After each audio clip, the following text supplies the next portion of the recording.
6월 23일의 새벽 예배를 드리고 있습니다.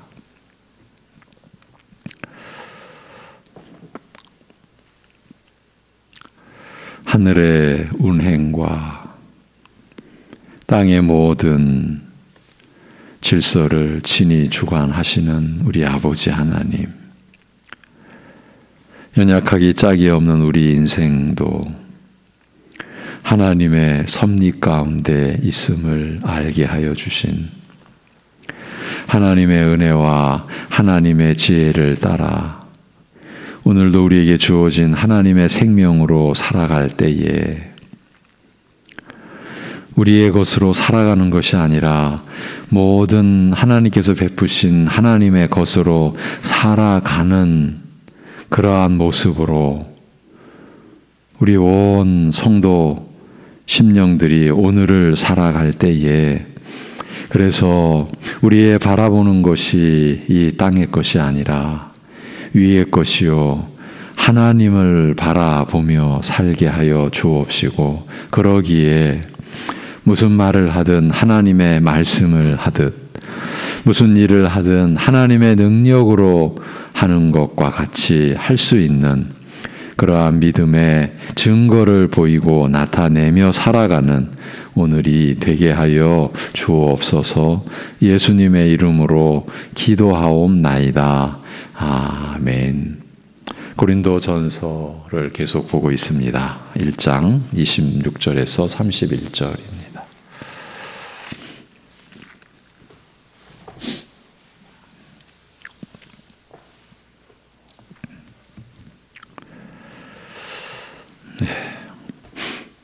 고린도전서 1장 26절에서 31절 우리 함께 보시겠습니다. 다 같이. 형제들아 너희를 부르심을 보라. 육체를 따라 지혜로운 자가 많지 아니하며 능한 자가 많지 아니하며 문벌 좋은 자가 많지 아니하도다. 그러나 하나님께서 세상에 미련한 것들을 택하사 지혜 있는 자들을 부끄럽게 하려 하시고 세상에 약한 것들을 택하사 강한 것들을 부끄럽게 하려 하시며 하나님께서 세상에 천한 것들과 멸시받는 것들과 없는 것들을 택하사 있는 것들을 폐하려 하시나니 이는 아무 육체도 하나님 앞에서 자랑하지 못하게 하려 하심이라. 너희는 하나님으로부터 나서 그리스도 예수 안에 있고 예수는 하나님으로부터 나와서 우리에게 지혜와 의로움과 거룩함과 구원함이 되셨으니 기록된 바 자랑하는 자는 주 안에서 자랑하라 함과 같게 하려 함이라. 아멘. 어제 우리가 하나님 앞에서 어떤 의미로 천한 존재요, 멸시 받을 수밖에 없는 존재요, 없는 것들인가, 우리가 어떤 의미에서 약하고 또 미련한 존재들인가 하는 점까지도 짧게라도 우리가 살폈었습니다. 그 내용 중에서 이제 한 곳을 이제 상세하게 보아가려고 합니다. 바울 사도는 자랑하는 자는 주 안에서 자랑하여야 하리라는 말씀을 전하며 그렇게 될 수밖에 없는, 즉 주 안에서 자랑하는 길밖에 없는 이유에 대하여 그 앞에 30절에서 설명합니다. 너희는 하나님으로부터 나서 그리스도 예수 안에 있고 예수는 하나님으로부터 나와서 우리에게 지혜와 의로움과 거룩함과 구원함이 되셨으니 이렇게 진술을 합니다. 오늘이 23일 수요일이죠. 아마 한 2주가량은 바로 이 30절 한 절을 가지고 우리에게 지혜가 되셨다. 예수님께서. 그리고 우리에게 거룩함이 되셨다. 그 앞에 의로움이 되셨다. 그리고 마지막에 구원함. 이 구원함은 속량함이 되셨다라고 하는 이 구절을 좀 더 우리가 할 수 있는 한 좀 깊이 살피는 시간을 가지려고 합니다. 이 구절을 놓고 앞에서부터 몇 번 언급해드린 내용이 있죠. 한마디로 예수님이 우리의 모든 것이 되어 주신 것, 이렇게 말씀을 드렸습니다. 이로 인해서 예수님이 나의 모든 것 되어 주심으로 인해서 우리 신자들은 자신을 위해서는 살 이유가 없어졌다라고 했습니다. 며칠 전에 살피고 확인해 드렸던 내용입니다. 그리스도께서 우리의 모든 것 되시니, 그렇게 우리를 위해 주시니 우리는 각자 자신을 위할 필요가 없게 되었다. 이 점을 우리가 지금 여러 날, 이제는 뭐 언제부터인지도 기억도 안 나죠? 살피고 있는 거예요. 자신을 위한다라고 하는 순간 우리는 그리스도께서 우리에게 지혜, 의로움, 거룩함, 구원함이 되신 사실을 어쩌면 부정하는 입장에 서기 때문이 아닐까, 이렇게까지 우리가 지금 생각하고 있는 겁니다. 이 내용 중에서 오늘 자세하게 들어가 보려는 구절이 30절입니다. 먼저 너희는 하나님으로부터 나서 그리스도 예수 안에 있고 예수는 하나님으로부터 나와서 우리에게 지혜가 되셨다라는 말씀을 살펴보고자 합니다. 먼저 지혜에 초점을 두었습니다. 이 구절에서 너희는 고린도 교회인들을 가리키지만 오늘은 신자된 우리 자신을 가리킨다고 보겠습니다. 우리 신자들을 가리켜 하나님으로부터 나서 그리스도 예수 안에 있다라고 합니다. 근데 원문에는 이 나서라는 표현이 쓰여지지는 않았습니다. 원문 하나님으로부터라고 되어 있는데 우리말로 표현하는, 이렇게 번역하고 풀이하는 과정에서 나서라는 말이 들어갔습니다. 고린도전서 1장의 이 문단 안에서 이해를 하자면 하나님으로부터 부르심을 받은 자들, 곧 하나님의 택하심을 받은 자들을 가리킨다고 볼 수 있습니다. 그러니까 하나님의 부르심을 받아서를 하나님으로부터 나서라고 한 것입니다. 성경 안에서의 의미상으로는 결코 틀린 번역이 아니죠. 그리고 하나님의 부르심을 받은 우리들은 그리스도 예수 안에 있다고 합니다. 일반적으로 누구 안에 있다라고 할 때가 언제입니까? 일반적으로 누구 안에 있어. 이렇게 생각해 보면 보통은 잘 쓰지 않는 말입니다. 아주 특별한 경우에 쓰인다라고 해도, 우리가 누구 안에 있어, 이렇게 특별한 경우에 쓰인다라고 해도 그런 경우는 거의 없습니다. 사람을 놓고서 누구 안에 있다라는 식으로는 보지 않는다라는 말입니다. 그런데 성경의 기록을 보면 많이 쓰이는 말입니다. 우리에 관해서. 그리고 거의 본문과 같이 쓰입니다. 즉 예수 그리스도와 그를 믿는 사람과의 관계를 나타낼 때 쓰입니다. 포도나무를 비유로 한 요한복음 15장에서 예수님은 자신과 제자들의 관계, 그러니까 우리의 주님, 우리의 구주여 주이신 예수님과 우리와의 관계를 이 표현을 써서 설명하십니다. 나는 포도나무여 너희는 가지라. 이 한 구절만 해도 우리에게 은혜가 느껴지죠. 은혜가 임하죠. 아, 우리가 주님께 붙어있는 존재구나. 나는 포도나무여 너희는 가지라. 그가 내 안에, 내가 그 안에 거하면 사람이 열매를 많이 맺나니 나를 떠나서는 너희가 아무것도 할 수 없습니다. 이렇게 말씀하십니다. 또 이제 방금 읽어드린 구절은 요한복음 15장 5절인데 그 다음 절인 7절에 보면 또 너희가 내 안에 거하고 내 말이 너희 안에 거하면, 여기서 아주 중요한 변화가 일어납니다. 너희가 내 안에, 내가 너희 안에 거하면, 이렇게 요한 사도는 표기하지 않고 성령님의 인도 아래서 너희가 내 안에, 내 말이 너희 안에, 여러분 기억할 구절이에요. 주님이 우리 안에 거하시는 방식은 말씀이 우리 안에 거하시는 것. 너희가 내 안에, 내 말이 너희 안에 거하면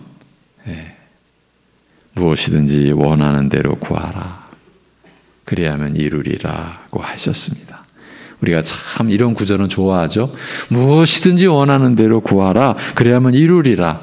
그런데 우리는 여기에만 눈이 번쩍 뜨이는데 이 지금 한 문장입니다. 그러니까 앞에 너희가 내 안에 거하고 내 말이 너희 안에 거하면, 지금 우리가 주님 안에, 주님의 말씀이 내 안에 거하는 상태에서 무엇이든지 원하는 그 내용이 무엇이겠습니까? 주님의 말씀이 지금 내 안에 있고 내가 주님 안에 있는데 무엇이든지 원하는 대로 할 때 그 원하는 주체가 우리가 될 수 있겠습니까? 여러분 한번 생각해 보십시오. 무엇이든지 원하는 대로 구하면 이루리라고 하셨어 라고 할 때 우리가 정직한 신자라면 그 앞에 구절, 그런데 우리가 주님 안에, 주님의 말씀이 우리 안에, 내 안에 거하는 가운데에서 무엇이든지 원하는 대로라고 한다면 주님의 말씀이 가리키고 주님의 말씀이 깨우쳐 주시고 주님의 말씀이 인도하는 바를 따라서 우리가 소망을 갖게 되고 원하는 것을 갖게 되지 않겠습니까? 그게 이제 골로새서식으로 표현하면 땅의 것이 아니고 위의 것이죠. 우리가 새벽에 기도하는 것도 여러분, 우리가 땅의 것을 지금 얻고자, 땅의 복을 받아서 누리고자 우리가 기도하는 처지가 아니에요. 이렇게도 말할 수 있어요. 그런 정도의 사람이 이제 아니에요. 우리 자신을 좀 높였습니다. 이거는 어떻게 보면 타당합니다. 왜? 우리가 하나님께 부름을 받았으니까. 우리가 땅의 것을 지금 얻으려고 구하려고 기도하는 게 아니라 위의 것을 바라보고. 에베소서에서 바울 사도가 기도의 내용을 대로 말하면은 부르심의 소망이 무엇이며, 그 우리가 알고자 우리를 부르신 그 소망의 실체를 우리가 하나님께 구하고, 기업의 영광의 풍성함을 알고자, 기업의 영광의 풍성함은 우리의 영원한 생애 속에서 누릴 기업이에요. 우리가 실제로 영생을 믿는다면 그 기업의 영광의 풍성함을 구하는 게 우리가 기도하는 거죠. 요한복음 15장을 우리가 읽다 보니까 좀 이렇게 이런 내용까지 좀 소개해 드렸습니다. 그러니까 우리가 그리스도 예수 안에 있다, 오늘 본문에 우리가 누구 안에 있다라고 하는 이런 표현을 일반적으로는 안 쓰는데 성경 말씀은 많이 쓴다. 그 내용을 소개해 드리려고 하는 거죠. 이 비유를 통해서 우리가 정리할 수 있는 개념은 이렇습니다. 예수님과 예수님을 믿는 우리 신자들은 포도나무와 가지처럼 붙어있는, 곧 떨어질 수 없는 관계라는 것입니다. 제가 예전에는 더 이상 가까울 수 없는 관계, 이런 표현도 사용했었죠. 여러분에게 말씀을 전하면서 더 이상 가까울 수 없는 관계. 저희 교회에서 딱 한 번 정교인 수련회 한 번 했습니다. 딱 한 번, 죄송하지만 그때 주제였죠. 본문은 요한복음 17장이었죠. 그때 더 이상 가까울 수 없는 관계, 주님과 우리와의 관계. 그러면서 이제 경계하시고 우리를 일깨워 주시죠. 나를 떠나서는 너희가 아무것도 할 수 없다. 이게 우리 신자들의 정체, 우리 신자들이 살아가는 내면의 본질, 주님을 떠나서는 우리는 아무것도 아닌 거예요. 아무것도 할 수도 없어요. 이렇게 신자들의 정체와 삶이 규정되어 있습니다. 예수님을 떠나서는 아무것도 할 수 없는 존재 또는 삶이 바로 우리들의 것입니다. 이런 관계에 놓인 우리를 향하여 본문에서 사도 바울은 그리스도께서 우리의 지혜가 되셨다라고 선언하였습니다. 우리는 이 말씀을 고린도전서의 본 문단 안에서 받아서 이해하는 것이 우선이라고 여겨집니다. 지금 이 고린도전서의 문단 안에서 이해하는 것이 우선이라는 말씀이에요. 십자가의 도가 멸망하는 자들에게는 미련한 것이요. 그러니까 이 세상 사람들이 십자가의 도를 정말 미련하게 보는 거야. 어떻게 저렇게 어리석을 수가 있지? 저 교회의 교인들은 왜 이렇게 어리석지? 저런 십자가의 도를 믿고 있으니 이렇게 본단 말이에요. 멸망하는 자들에게는 미련한 것이요. 그런데 구원을 받는 우리에게는 하나님의 능력이라고 이 1장 18절에서 기록되어 있습니다. 십자가의 도가 멸망하는 자와 구원을 받는 자를 가른다 하는 거예요. 나누는 거예요. 그런데 우리는 십자가에 못 박힌 그리스도를 전하니 유대인에게는 거리끼는 것이요 이방인에게는 미련한 것이로되 23절에서 이렇게 진술하고 십자가의 도가 구원받는 자들에게는 하나님의 능력이 되니까 사도 일행은 십자가에 못 박힌 그리스도를 전한다라는 것입니다. 그런데 그 십자가의 도가 유대인에게는 거리끼는 것으로 이방인에게는 미련한 것으로 받아들여진다고 덧붙입니다. 모두 다 멸망하는 자들이라는 뜻입니다. 그러면 누가 구원을 받을 수 있겠습니까? 이에 대하여 바울 사도가 이렇게 진술합니다. 오직 부르심을 받은 자들에게는 유대인이나 헬라인이나 그리스도는 하나님의 능력이요 하나님의 지혜니라. 24절. 구원을 받는 자들은 오직 부르심을 받은 자들 뿐입니다. 이 사실이 사람의 실체를 밝혀주는 결정적 증거입니다. 이것이 사람의 한계입니다. 사람은 이 한계를 넘어서거나 깨트릴 수 없습니다. 스스로는요. 그럼에도 교회 안에서조차 이 진리의 말씀을 헛되게 만들려는 시도가 끊이지를 않습니다. 오늘 우리의 시대도 절대 예외가 아닙니다. 거짓 선생들이 있고 따르는 무리들이 있습니다. 그 세력은 엄청납니다. 그래서 수많은 사람들이 속임을 당하는 줄도 모르고 끌려다니고 있는 실정입니다. 이들은 하나님의 부르심이 없이도 자신들의 노력과 순결과 간절함에 의하여 구원에 이른다라고 믿고 있습니다. 알미니안주의자들이 이 무리들의 대표격이라고 할 수 있습니다. 그들의 세력이 얼마나 큰지 이 시대의 교회를 지배하고 있습니다. 주류입니다. 그래서 우리가 지금 이 어려운 이 말씀의 과정을 계속 밟아가고 있는 것은 우리도 어쩔 수 없이 이 대세 속에 이 지금 현대 교회의 물결 속에 우리도 직간접적으로 계속 영향을 받아왔고 우리 안에도 이들의 이 알미니안주의의 이 성향이 우리에게도 강하게 들어와 있어요. 이 알미니안주의의 입장에서는 우리가 지금 수개월 동안 나누고 있는 이 말씀이 헛것 안 받아들여요. 우리가 하나님 앞에서 우리 스스로를 놓고 볼 때 우리 스스로 할 수 있는 게 없다. 저들 쪽에서 보면은 저러니 교회가 약하고 저러니 교회가 이렇게 부흥이 안 되고 이렇게 거꾸로 나가는 거예요. 지금 그렇게 말씀을 벗어나서 거짓 것으로 교회가 가다 보니까 교회가 이렇게 무너져 내릴 수밖에 없는데 저들은 계속해서 본래의 말씀대로 가는 교회들을 향하여 절해서 하나님의 선택 운운하고 하나님의 부르심 운운하고 하나님의 주권 운운하니까 사람들이 정신 못 차리고 하나님이 다 하신대. 그렇게 게을러지고 방종하고 안일해졌어. 저러니 교회가 무너지는 거야. 거꾸로. 지금 저들은 거꾸로 자기들의 논리를 가지고 하나님의 나라를 판단하고 말씀을 판단해 버리는 거예요. 여러분, 이게 왜 중요합니까? 이게 왜 이렇게 제가 큰 소리로 말을 해야 됩니까? 이대로 가면 구원이 없으니까. 여러분, 알미니안주의 교회에 다니는 분들이 교회 다니는 곳으로 안전한 게 아니에요. 그 교리를 벗어야 돼요. 버려야 돼요. 그리고 말씀을 믿어야 구원의 은혜가 임하는 거예요. 여러분, 우리가 믿고 그리고 교회 안에서 일어나는 모든 일이 여러분 판단하셔야 돼요.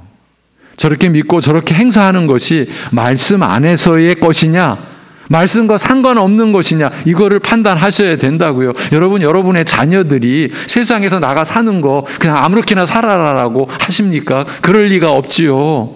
살펴라. 선악을 살펴라. 악한 친구 멀리해라. 당연히 그렇게 말하잖아요.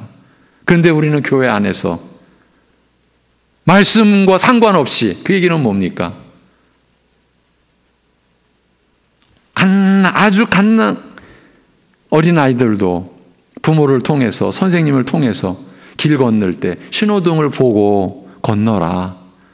파란불, 빨간불 보고 건너라. 어릴 적부터 그렇게 차츰 사회의 질서에 대해서 배우며 살아갑니다. 기본은 그렇습니다. 근데 우리는 어쩌면 그 기본조차도 무시하고 그냥 마음대로 다녀. 너 편할 대로 다녀. 너 하고 싶은 대로 해. 어디서? 교회 안에서. 말씀과 상관없이 교회가 뭘 행해도 저렇게 하면은 복이 되는구나. 저렇게 하면은 더 좋네. 순전히 우리 주관, 우리 기준, 우리 만족대로 하나님과 아무 상관없이. 여러분이 자녀들에 대해 그렇게 하셨듯이 우리의 영혼을 위하여 우리가 그렇게 해야 돼요. 우리 교회에서 일어나는 일이 전해지는 말씀이 과연 성경 안의 것인지 아닌지, 그래서 여러분이 믿음으로 하나님의 은혜로 받을 말씀인지 아니면 지금 썩을, 저거 받으면 언젠가는 탈나는데 언젠가는 이 여름에 식중독 일어나듯, 여러분이 판단하셔야 된다고요.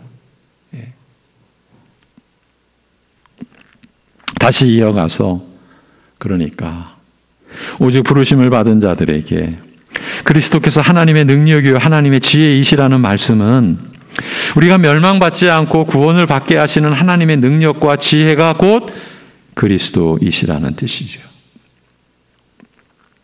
달리 설명하자면 우리를 구원하시는 하나님의 능력과 지혜가 그리스도시라는 말씀은 그리스도께서 우리를 구원하시는 하나님의 능력을 나타내시고 또한 친히 하나님의 은혜를, 지혜를 드러내셨다라는 뜻입니다. 그런데 그 하나님의 능력과 지혜가 그리스도에게서 어떻게 나타나서 어떻게 드러났습니까? 그것이 바로 그리스도께서 십자가에 못 박히신 사실이에요.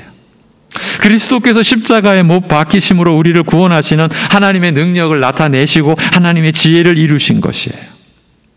그런데 어떻게 십자가에 못 박히신 그리스도께서 죄인들을 구원하시는 하나님의 능력과 지혜가 될 수 있겠습니까? 오히려 어리석은 짓에 불과한 것이 아닐까요? 이것이 바로 세상의 관점, 그 세상의 지혜인 것이에요. 바울 사도는 십자가를 무시하는 어리석음을 세상의 지혜라고 부릅니다. 그렇지만 하나님께서는 사람보다 지혜로운 십자가의 어리석음으로 자신을 계시하셨습니다. 이 사실을 놓고서 바울 사도는 하나님의 어리석음이 사람보다 지혜롭고 하나님의 약하심이 사람보다 강하니라고 한 것입니다. 그런데 바울 사도는 이런 사실에 대해서 예수는 하나님으로부터 나와서 우리에게 지혜와 의로움과 거룩함과 구원함이 되셨다라고 하였습니다. 앞에서 먼저 지혜에 초점을 두고 살펴보자라고 했습니다. 그런데 이렇게 전체를 놓고 보는 것은 그래야 그리스도께서 우리에게 지혜가 되셨다라는 뜻에 접근해 갈 수 있기 때문입니다. 이어지는 내용에서 이 사실이 입증됩니다. 우리를 구원하시는 하나님의 능력과 지혜가 그리스도시다는 말씀은 그리스도께서 우리를 구원하시는 하나님의 능력을 나타내시고 또한 친히 우리를 구원하시는 하나님의 지혜를 드러내셨다는 뜻이라고 했습니다. 그러면 그리스도께서 우리를 구원하시는 하나님의 능력과 지혜를 어떻게 나타내셨습니까? 그것은 그리스도께서 십자가에 못 박히심으로 인한 것입니다. 그러니까 예수님이 하나님으로부터 나와서 우리에게 지혜가 되셨다라는 것은 십자가에 못 박히심으로 우리를 구원하시는 하나님의 은혜를 가리키는 것입니다. 달리 표현하면 그리스도께서 우리에게 지혜가 되셨다는 것은 십자가에 못 박히심으로 우리를 구원하신 것을 가리킨다라는 말입니다. 십자가의 도가 구원받는 자들에게 하나님의 능력과 지혜가 된다라고 하였으니까요. 하나님의 지혜는, 그리고 능력은 우리에게 이렇게 나타난 것입니다. 오직 우리를 구원하시는 은혜로 말입니다. 그리고 그 실제적이고 구체적인 방식은 그리스도께서, 하나님의 아들이신 그리스도께서 십자가에 못 박히심으로 나타난 것입니다. 여러분, 십자가에 못 박히심, 그리고 그리스도의 보혈, 이것이 무엇을 의미하는 겁니까? 우리의 죄가 되셔서 우리의 죄값으로 우리를 대신하여 죽으셨다.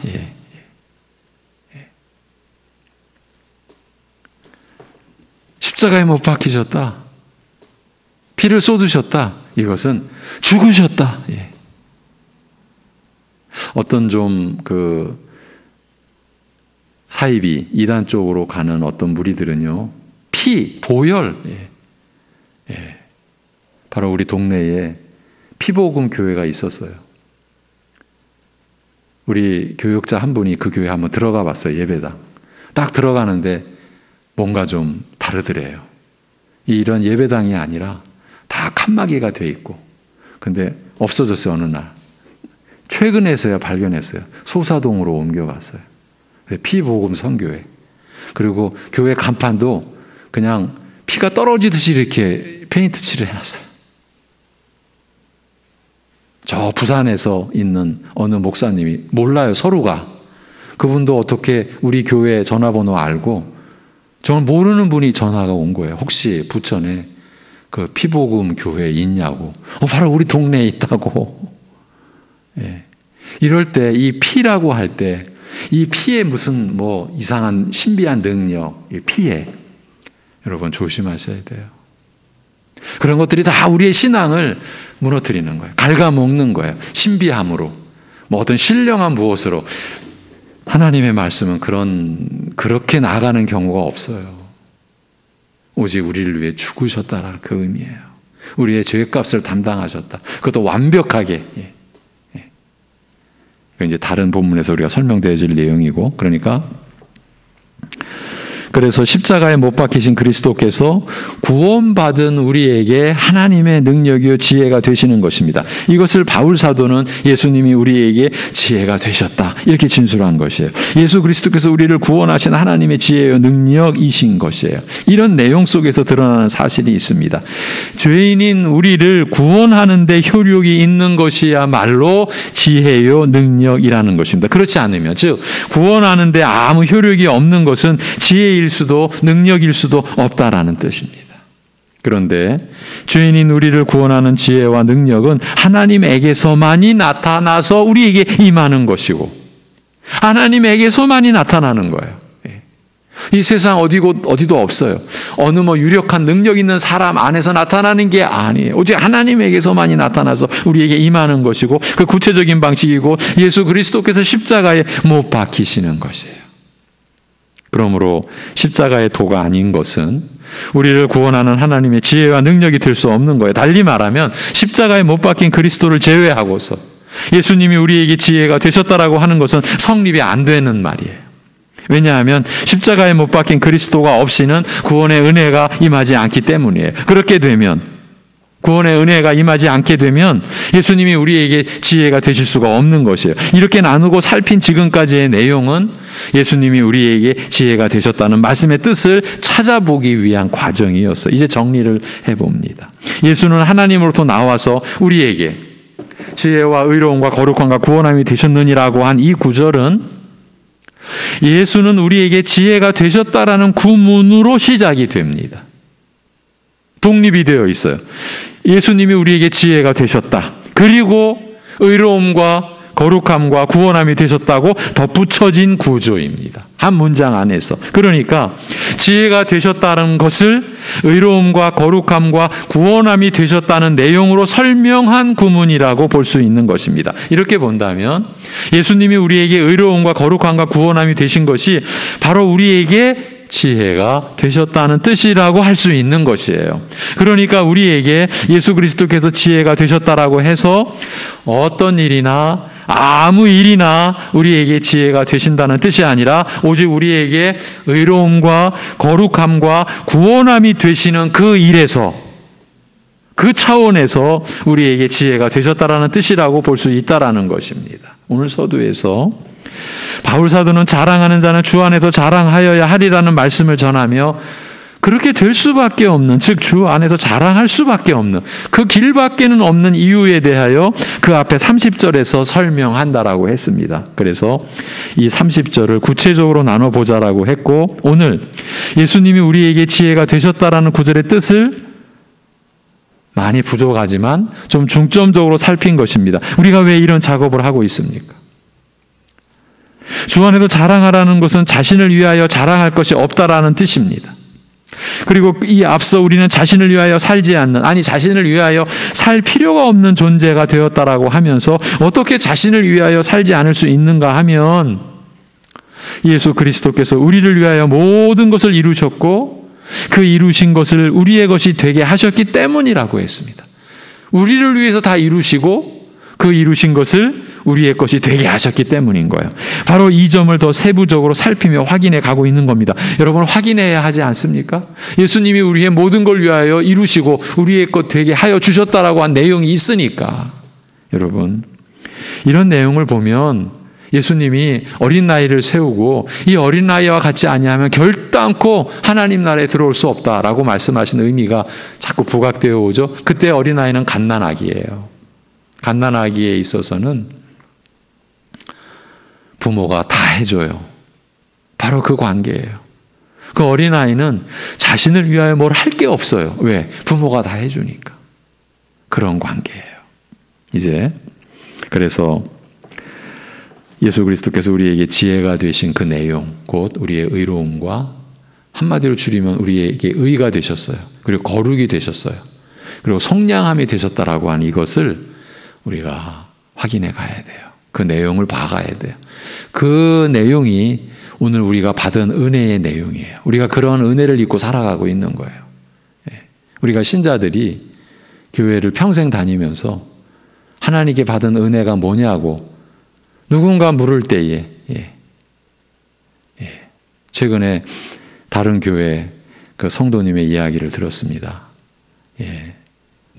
그 성도님 가정은 교회에서 주일 예배를, 이 어려운 중에도 주일에서 예배를 드리고 꼭 주일날 모여서 가족 예배, 가정 예배를 드리는 가정이에요. 참, 지금 우리 교인이 아니라고 그랬죠. 다른 이웃 교회의 교인인데, 참, 그 내용이 좋더라고요. 그러면서 그 아들이 이렇게 이제 고백을 하더래요. 자기 친구들, 대부분 교회 안 다니는 친구들인데, 갑자기, 야, 너 교회 왜 나가니? 왜 너 그렇게 예배드리러 이렇게 다니니? 라고 딱 질문을 하는데, 이 아들의 얘기입니다. 근데 아빠, 내가 딱 질문을 받았는데 대답을 못했어. 대답을 못했어. 그러니까 그 어린 아들의 마음에도 자기가 대답을 못한 것이 이것이 무슨 일이 난 거다. 이게 문제가 있는 거다. 그걸 느낀 거죠. 느꼈으니까 가정 예배 시간에 부모님에게 그 자신의 그 모습을 보인 거죠. 아빠 엄마 내가 아무 말 못했어. 그래서 이 성도님이 그 자녀에게 이제는 아들아, 내가 왜 예배를 드리고 왜 예수를 믿어야 되는지 이제 너의 생각, 너의 말로 하나님의 말씀을 가지고 너의 고백으로 이제 네가 생각하고 그리고 말할 수 있어야 된다. 이렇게 권했다고 하면서 제가 아주 훌륭합니다. 이렇게 말씀을 드렸거든요. 우리의 모습인 거예요. 우리가 평생 신앙생활을 하면서 당신 하나님께 받은 은혜가 뭡니까? 라고 했을 때 여러분 속에서 내가 평생 받아 누리는 이 은혜가 뭔지를 여러분 그 은혜를 다 모아서 한마디로 하자면 십자가에 못 박히신 그리스도를 나는 믿고 십자가에 못 박히신 그리스도께서 내게 구원의 은혜를 베풀어 주셨고 내 죄를 용서해 주셨고 거듭나게 해 주셨고 그리고 내 삶을 믿음으로 이루어지도록 지켜 주셨고 점점 죄에서 멀어지고 하나님의 말씀으로 가까워지도록 거룩하게 인도해 주셨고 그것뿐만이 아니라 영원한 생명을 주셨고 그것뿐만이 아니라 하나님의 자녀가 되는 그러한 신분에 이르는 그러한 은혜를 주셨어요. 그리고 우리는 그 모든 것을 오직 믿음으로 받아요. 내가 뭘 해서 나의 무슨 행위로 하나님께 그런 행위를 보시고 쓸만하다 그래도 주신 게 아니라 영원히 쓸모없는 그저 무익한 난데 하나님의 전적인 은혜로 그 아들 안에서 이 은혜를 베풀어 주셨고 나는 그 은혜를 받아서 살아요. 그리스도께서 십자가에 못 박히심으로 그리고 사흘 만에 부활하심으로 내 죄의 책임과 정죄가 완전히 처리됐고 완전 무결하게 영원히 처리됐고 그리고 점점 죄에서 노임받아 하나님을 따르고 하나님을 향하여 사는 그래서 새 생명으로 살게 된 게 우리가 받은 하나님의 은혜예요. 우리가 살아가면서 이렇게 나 자신에게 고백하고 가족과 이웃들에게 이렇게 우리가 고백할 수 있어야 되잖아요. 여러분 마무리합니다. 예수님은 우리를 구원하시는 데에 있어서 하나님의 지혜가 되셨다. 이렇게 우리를 위하셨다. 예수님이 이렇게 우리를 위하시지 않았으면 우리에게는 멸망뿐이었다. 우리가 자신을 위해 아무리 간절하게 열심히 살아도 멸망뿐이었다. 그런데 그리스도께서 우리를 위하셨다. 십자가에 못 박히셔서 우리를 구원하시는 하나님의 지혜와 능력이 되셨다. 그러니 이 진리와 은혜 안에서 우리는 자신을 위해 살지 않고 자신의 유익을 구하면서 살지 않게 되었다. 바로 이런 내용을 우리가 살펴가고 있는 것입니다. 우리가 이렇게 살아가도록 하나님이 우리를 이끄시니까, 우리가 그렇게 사는 모습을 가져야 되니까, 어제보다는 오늘이 더, 바로 이런 내용을 우리가 꾸준히 살펴가는 거예요. 왜 이렇게 집요하다라고 여길 정도로 해가느냐? 아까도 말씀드렸어요. 우리는 말씀 아닌 거짓 것에 너무 쩔어 있어요. 저 자신도 마찬가지예요. 60년대 제가 교회를 참여한 60년대 말이에요. 60년대부터 저 역시 이 시대의 교회가 가졌던 말씀 아닌 다른 것, 거짓 것, 믿음의 내용도 그렇고 교회의 행사면에서도 이렇고 아닌 것, 말씀과 상관없는 것, 근데 그것이 진짜인 것처럼 그걸 우리가 하나하나 벗어나지 않으면 안 돼요. 말씀으로 들어가는 것은 그리스도에게로 들어가는 것, 오직 그거를 위해서예요.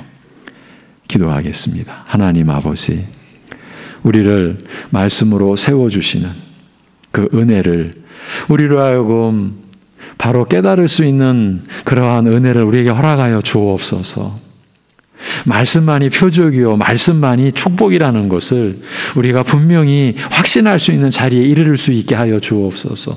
그냥 귓동량으로 들은 거, 우리 사람의 전통, 우리 교회의 말씀과 상관없는 전통, 그것을 우리는 믿음의 내용으로, 그것이 마치 복인 것처럼 여겼던, 우리의 눈을 가렸던 거짓된 것, 무익한 것, 정말 잘못됐으면서도 잘못된 것으로 여겨지지 않는 그 잘못들이 우리 안에서 말씀으로 드러나고, 우리가 그러한 것들을 내려놓고, 그래서 진정 십자가에 못 박히신 그리스도, 우리에게 구원의 지혜가 되신, 구원의 능력이 되신 그리스도의 그 고난의 은혜와 다시 살아나신 그 부활의 영광의 그 소망의 충만함이 우리의 심령을 채우고, 그래서 우리가 말씀으로 사는 기쁨, 그 복됨을 우리가 누리고 나누고 그걸 전하고, 그것을 위해서 이 세상에도 조롱을 받아도 멸시를 받아도 핍박을 받아도 우리가 살 길을 먼저 받은 자로, 예수 그리스도를 먼저 받은 자로, 우리를 구원시키는 하나님의 지혜와 능력을 먼저 받은 자로, 세상에 어떠한 대접을 받아도 아무 상관없이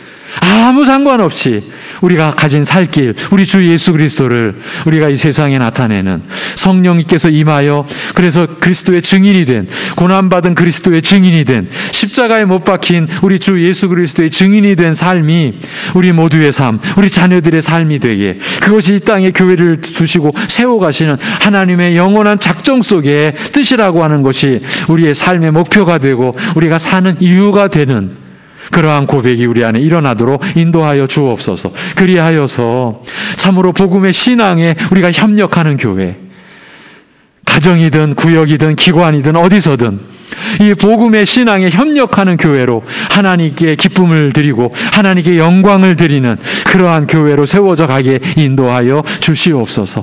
세상 것 가지고 서로 질투하고, 세상 것 가지고 서로 실금거리고 서로 비난하고 하는, 하나님 나라와 아무 관계없는 그런 무지하고 그런 어리석고 그러한 부패한 모습이 이제 우리 안에서 씻겨가고 이제 씻겨지고, 그래서 서로 은혜 받은, 십자가에 못 박히신 그리스도의 은혜를 함께 받은, 그리스도의 보혈로 우리가 하나 된 영원한 천국의 가족으로서의 그 모습을 우리가 이루어갈 수 있는 교회가 되고, 우리 성도의 가정들이 그렇게 세워져 갈 수 있도록 은혜 내려 주시옵소서. 오직 말씀으로 성령께서 역사하심으로 그 목표가 우리에게 가까워지고 이루어지고 그 은혜를 누리는 그러한 삶, 그래서 소망 가득 차고 어떤 현실의 고난과 아픔 속에서도 우리를 부르심의 그 소망에 가득 찬 심령으로, 그 기업의 영광의 풍성함을 지닌 심령으로, 그러한 은혜를 우리에게 입혀주시는, 우리에게 임한 하나님의 능력의 큰 것이 얼마나 큰지를 알아가는 그러한 은혜로